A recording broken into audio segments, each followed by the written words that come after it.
DHA valley,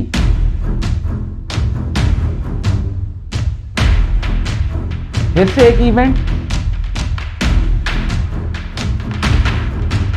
सिर्फ balloting होगी या पोजेशन भी अनाउंस होगी? अस्सलाम वालेकुम viewers, Mohammad Arsalan Akhtar team state advisory की तरफ से आपकी खिदमत में हाजिर हूँ। सलामती की दुआ आप सब के लिए। आज की स्पेसिफिक एपिसोड हम लोग बनाने जा रहे हैं जी डीएचए वैली, या जिसका नाम अब डीएचए 7 है। न्यू व्यूअर्स के लिए थोड़ा सा मैं बैकग्राउंड बता दूं कि 2008 में ये प्रोजेक्ट शुरू हुआ था। डीएचए और बेरिया का जेवी था, ये जॉइंट वेंचर था, और इस प्रोजेक्ट की डिलीवरेंस होनी थी 2011 या 2012 में, जो कि ना हो सकी।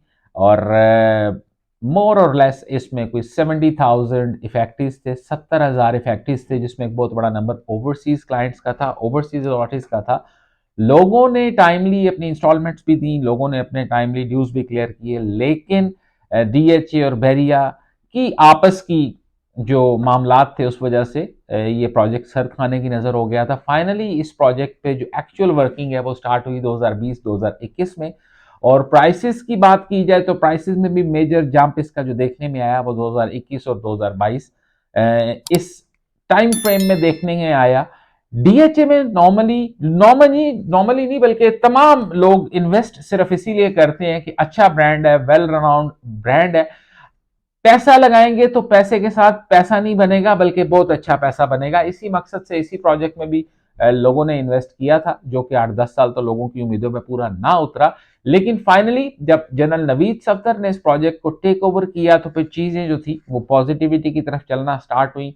बैलेटिंग का प्रोसेस स्टार्ट हुआ, बैलेट 1 हुआ, 2, 3, 4, 5, 5 बैलेट्स हुए। और खाली बैलेट नहीं हुए, बैलेट के साथ साथ डेवलपमेंट का काम भी फुल पेस से चला। तो बैलेट और डेवलपमेंट के साथ साथ फिर प्राइसेस के जंप्स भी आए। जो लोग प्राइसेस जंप्स एक्सपेक्ट कर रहे थे 2012, 13, 14 में, वो एक्चुअल में फिर प्राइसेस जंप आना स्टार्ट हुए 2020, 21 में। 8 मरले की जो बैलेटेड फाइलें थी वो 75 टू 78 लाख रुपीस तक गई। जो 5 मरले की बैलेटेड फाइल्स थी वो 50 से 55 लाख या गालिबन 57-58 लाख रुपए तक गई। और ये तमाम मामला पॉजिटिव चल रहे थे, प्राइसेस और ग्रो कर रही थी।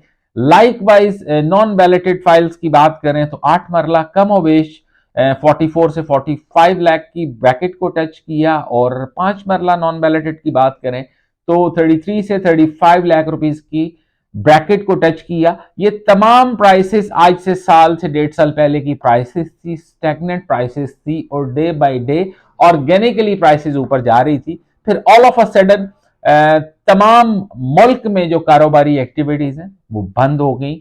सिर्फ रियल एस्टेट नहीं, बाकी कारोबार भी बुरी तरह से मुतासर हुए, जो फिर हमारे मुल्क में हालात बन गए थे, जो पॉलिटिकल स्टेबिलिटी ना होने की वजह से मामलात थे, उस वजह से फिर तमाम लोगों को इसका इसका असर आया।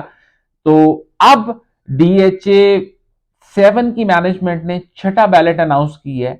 15 नवंबर यानी कल की तारीख में छठा बैलेट करने जा रहे हैं फर्स्ट अलॉटीज का। उसमें जो प्रायोरिटाइज किया गया है 65 ईयर्स एंड प्लस वाले लोग हैं, विडोज हैं, और थर्ड नंबर पे जो डिसीज्ड पर्सन हैं उनकी फाइल्स को प्रायोरिटी में शामिल करने के बाद जो उनके पास चंक बचेगा उसमें फर्स्ट अलॉटीज और भी शामिल होंगे। हमारे बहुत से जो व्यूअर्स हैं उनको उनके रजिस्टर्ड नंबर्स पे मैसेज चला गया है कि जो रेजिडेंट्स पिंडी और इस्लामाबाद के हैं वो तो बिल्कुल उस इवेंट में आए। डीएचए 7 का जो ऑफिस है वो डीएचए 5 के साथ एडजेसेंट है, इस्लामाबाद एक्सप्रेस वे पे। और अगर कोई दूसरे शहर से भी आना चाहे तो डीएचए 7 की मैनेजमेंट ने उनको कहा है कि आप आए और इस बैलेटिंग इवेंट का हिस्सा बने। अब इवेंट में अनाउंसमेंट्स क्या होंगी इंशाल्लाह ताला वो हम आपको कल अपडेट करेंगे।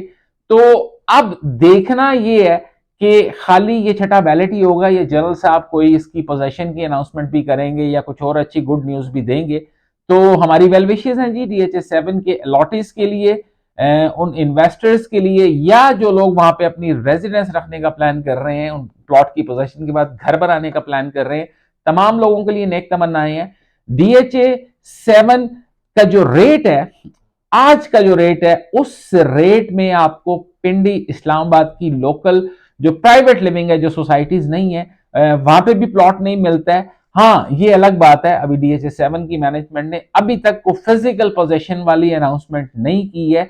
जिस दिन ये फिजिकल पोजीशन अनाउंस कर देंगे तो जो प्राइसेस आज चल रही हैं on the lower side multiply by 2 multiply by 3 हो जाएंगी। और इसके साथ साथ ये प्राइसेस बढ़ने के लिए पॉलिटिकल स्टेबिलिटी भी जरूरी है, जो कि आने वाले कुछ महीनों में इंशाल्लाह आ जाएगी। जो भी हुकूमत बनेगी, हमारी ख्वाहिश है कि मुल्क वापस ट्रैक पे आए, नॉट इवन रियल एस्टेट, तमाम कारोबार चलें, सर्कुलेशन ऑफ वेल्थ स्टार्ट हो।